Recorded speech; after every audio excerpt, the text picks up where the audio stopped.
Hello everyone, I hope so आप सब लोग ठीक होंगे, स्वस्थ होंगे और अपने स्टडी को एंजॉय कर रहे होंगे। देखिए, आज हम हिजाब कंट्रोवर्सी के ऊपर जो मुद्दा चल रहा है इस वक्त देश में ना, उसके ऊपर हम बात करेंगे।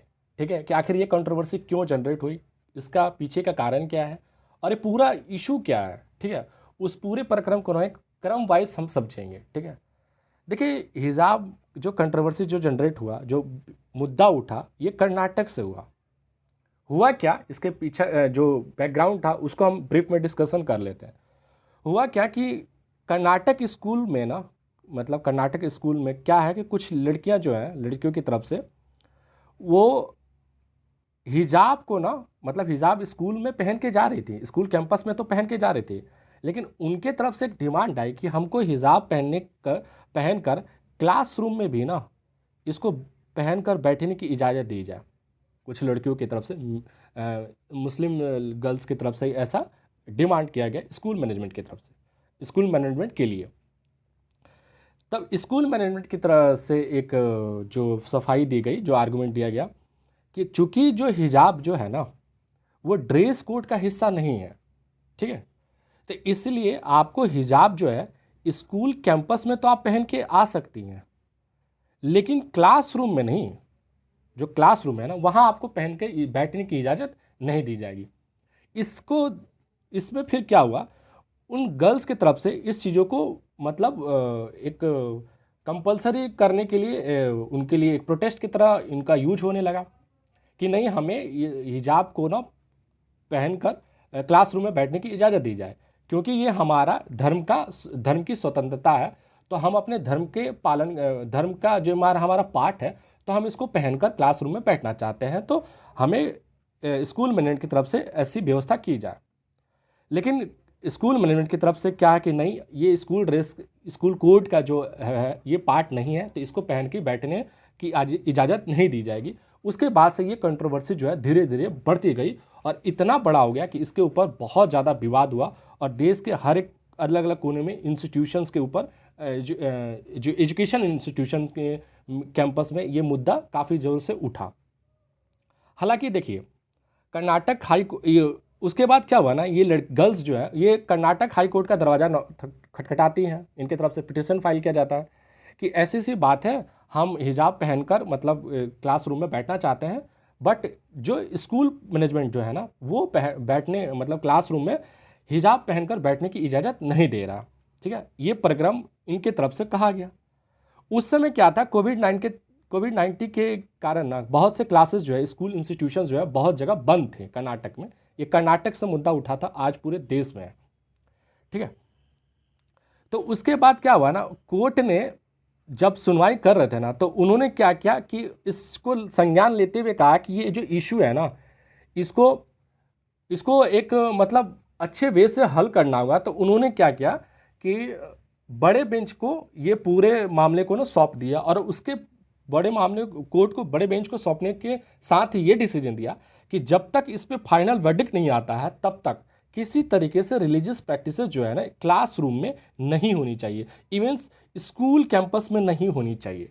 क्योंकि हिजाब पहनकर जब लड़कियां आ रही थी ना, तो इसका रिएक्शन भी हुआ कि बहुत से लोगों की तरफ से काफ़ी टाइप प्रोटेस्ट भी हुआ, अगेंस्ट में हुआ। खैर, बहरहाल हम उस पर नहीं जाएंगे, ये पूरा प्रक्रम क्या हम उस पर देखेंगे, उसी के पर रहेंगे। ठीक है, अब इसमें पूरा ये इशू है ना कि इसमें बहुत से विद्वानों की तरफ से आर्गुमेंट दी जा रही है, इस पे फेवर में और इसके अगेंस्ट में क्या क्या आर्गुमेंट्स दिए जा रहे हैं ना, वो हमारे लिए इंपॉर्टेंस है।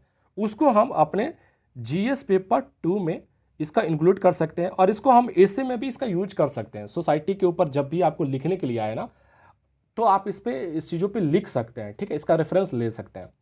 हमारा देखिए, इस एक वो चीज़ और मैं क्लियर कर दूं, मेरा कोई भी मोटिव नहीं है किसी भी कंट्रोवर्सी के ऊपर जजमेंटल होना। ठीक है, क्योंकि ये जो मामला है ना अभी कोर्ट में चल रहा है, डिसीजन देने का काम है ना, जजमेंटल मतलब जजमेंटल जो होना, उस पर फैसला सुनाने का काम कोर्ट का होता है। ठीक है, हम अपना जो भी है, हम हो चाहे आप अपना ओपिनियन दे सकते हैं, लेकिन मैं अपना बताता हूँ, मेरा कोई भी ऐसा मोटिव नहीं है कि मैं इस पर जजमेंटल हूँ। जजमेंटल होने का काम, जो फैसला सुनाने का काम है, वो कोर्ट का है और अच्छा होगा कि हम उसी पर छोड़ दें। जो वर्डिक्ट आए, जो फैसला है, वो सबको मान्य होगा, ऐसा मेरा मानना है, ठीक है। हमें किसी तरह का कोई जजमेंटल नहीं होना चाहिए इसके ऊपर। बहरहाल हम डिस्कस करते हैं आगे।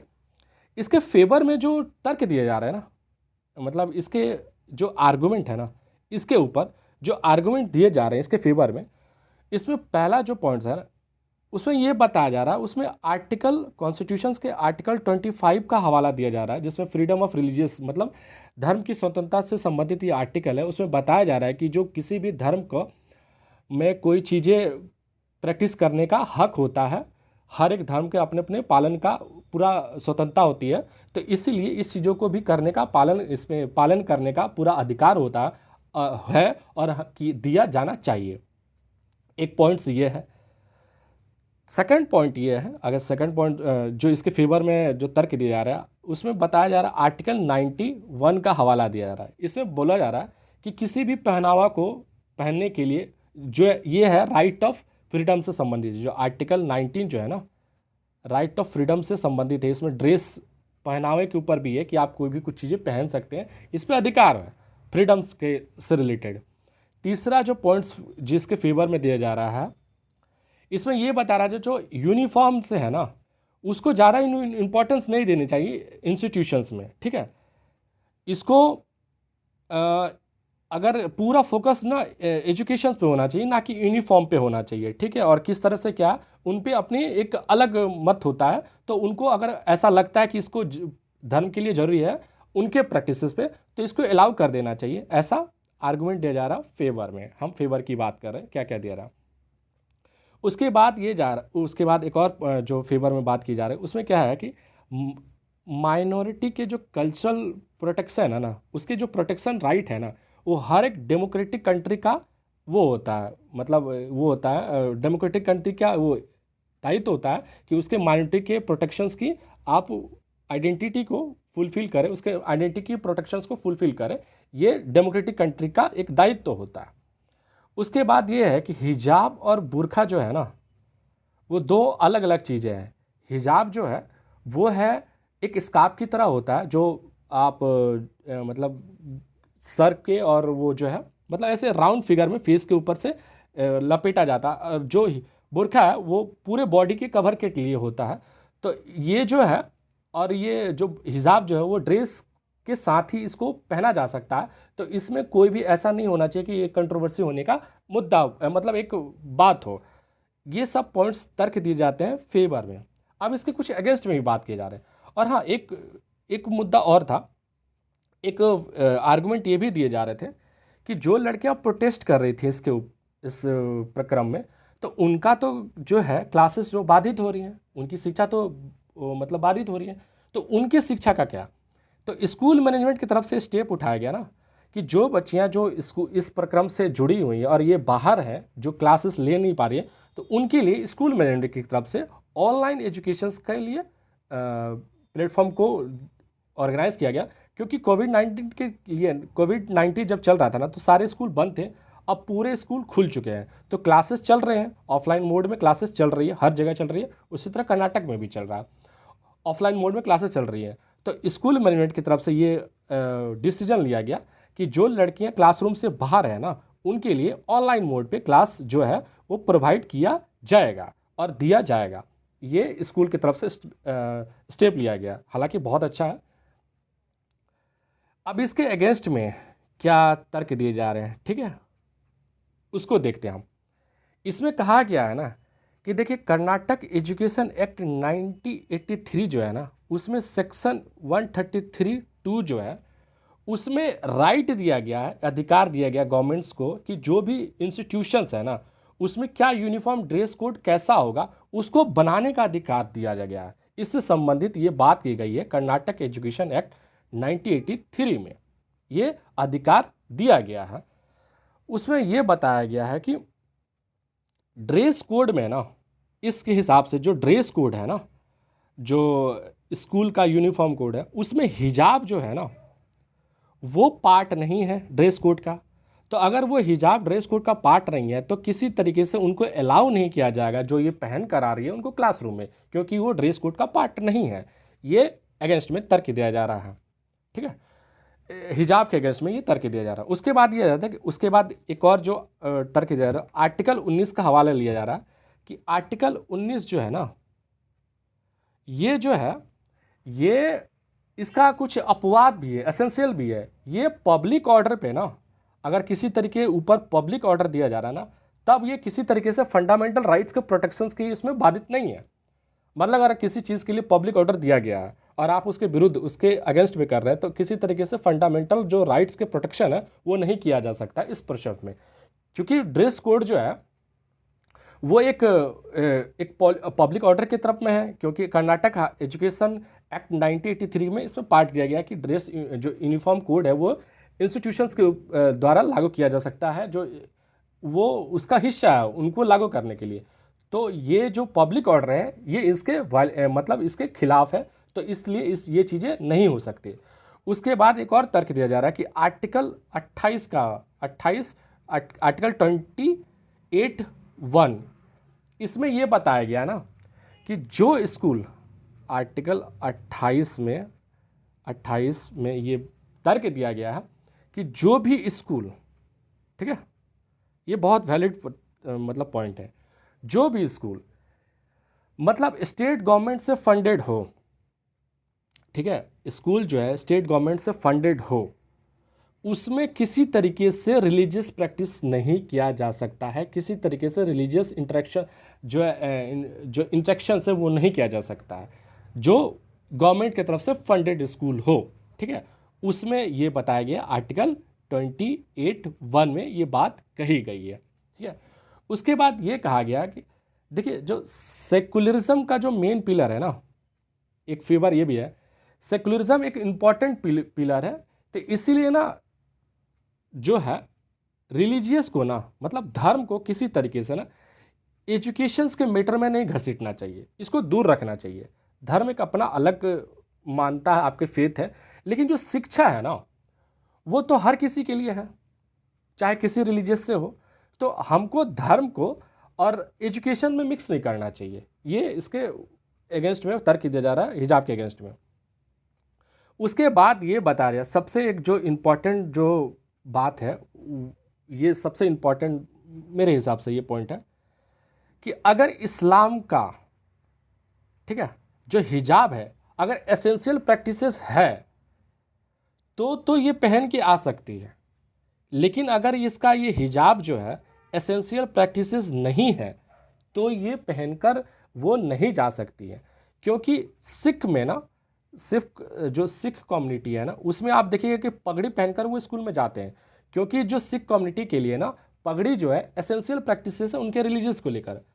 तो अगर हिजाब उनके लिए रिलीजियस प्रैक्टिसेस अगर नहीं है तो ये पहनकर नहीं जा सकती। और इसी पर अभी जो इसी आर्गुमेंट पे अभी कोर्ट में ये बहस चल रही है, इनका वर्डिक्ट आना बाकी है कि हिजाब जो है इस्लाम के लिए एसेंशियल प्रैक्टिसेस है या नहीं है।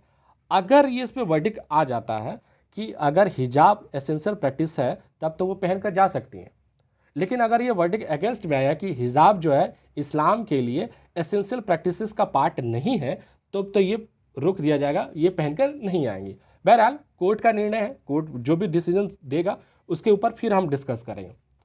इसके अलावा एक और पॉइंट दिए जो अगेंस्ट में बात कही गई।